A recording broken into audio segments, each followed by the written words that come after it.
So yeah, Paul and I wrote everything together. Incredibly talented man. I mean, the guy, he lives in the south of France. One of his homes is in the south of France. He's an artist.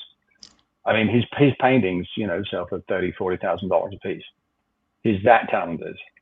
He was just commissioned to do a bronze statue of Winston Churchill in the UK. Incredibly talented man, and we always had a great deal of fun together. Paul and I, we were like brothers, very much so. We were very, very similar from two different parts of England. I'm from sort of the Cambridge area, and he's from Oxford, which are two rival, Uh, yeah, kind of two rival cities. But we spent a lot of time together writing, and it was a great chemistry with him because he had I because my, let's say, musical tastes were quite high. Let's put it that way. That's why when I was working with Kevin, I mean, I got the chance to tell him that I love him, but when I was working with him, I didn't really respect him as a singer because he was more of a screamer, mm, and I was really more into somebody who could really sing, Paul Rogers, Ronnie, early Coverdale, stuff mm. like that. And so when I met Paul, and I was like, he can really sing. He could really sing blues, and he came up with good melodies. And we would write entire songs that'd all be done in like 30 minutes from beginning to end. So it was really easy to work with. We had an awful lot of fun together too, obviously, because we have history of growing up in England, you know. Um, but he incredibly talented man. In fact, one of the joys of doing this project was the master tapes.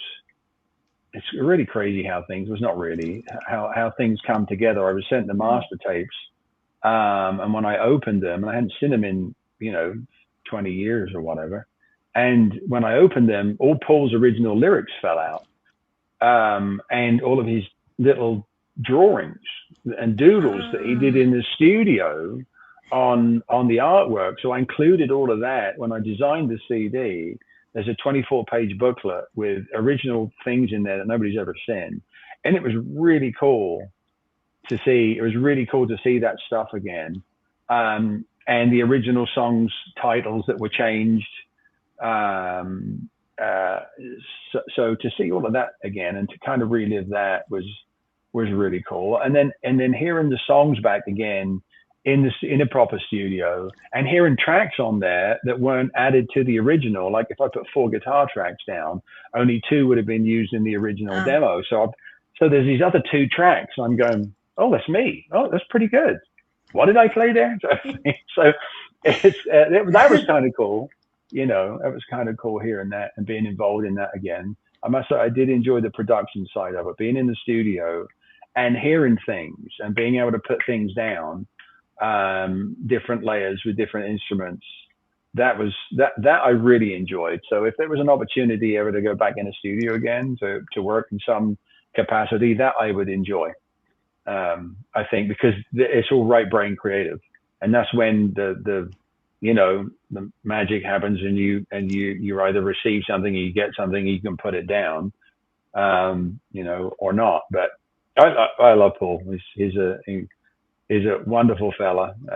We shared some incredible times together, writing songs together, which is have been captured. And so now with the album being released, that music, which I personally believe, because there's not a lot of that style of new material Mhm. around now, it needs to be put out there. So I made the album for me, and if anybody likes it, that's great, type of thing. I made it with the thought of how to make sure to honor everybody's contributions that played on there, with Paul's voice, with Terry the drummer, and all of this. I mean, we had Pat Benatar's band play on there with us, as well, Myron and Frank from Pat's band. We have some incredible musicians on it, and the music needs to be heard. I just wanted Mhm. the music at least to have a medium so people could hear it, and then they can judge for themselves. Yes, no, it's incredible to hear what you're saying. I wanted to ask you, when you step back into the studio now and it's Mm. more current, a lot of the guys that I talk to, they're always editing their own things, mixing their own stuff. using Pro Tools. How was it to Mm. go back now in current day and realize how much help there is for you in like using all these devices or being able to mix things so quickly now? Because a lot of the Yeah. guys have told me going back 30 or 40 years ago, things didn't go as fast. No, no. And if it wasn't for the technology, this album wouldn't be able to be made because the original 2-inch masters had degraded over time. Oh, wow. And we had to bake them literally in an oven Ah, to be able to transfer them over to Pro Tools. So now everything is digital. There's no loss, there's no degeneration or anything. Um, so I will say it does make it a lot easier in terms of efficiency, in terms of the time, because and you can move things around. I think I think it's a double-edged sword, to be frank, with for a lot of the younger musicians now coming up, the new musicians now coming up, because the technology is so incredible. You can rely just on the technology. yeah, exactly. You Yeah. can rely just on the technology. And I was having a conversation with someone yesterday, and I said, like these guitarists now, a lot of them are, I mean, technically incredible, but Hmm. I'm not feeling anything. Hmm.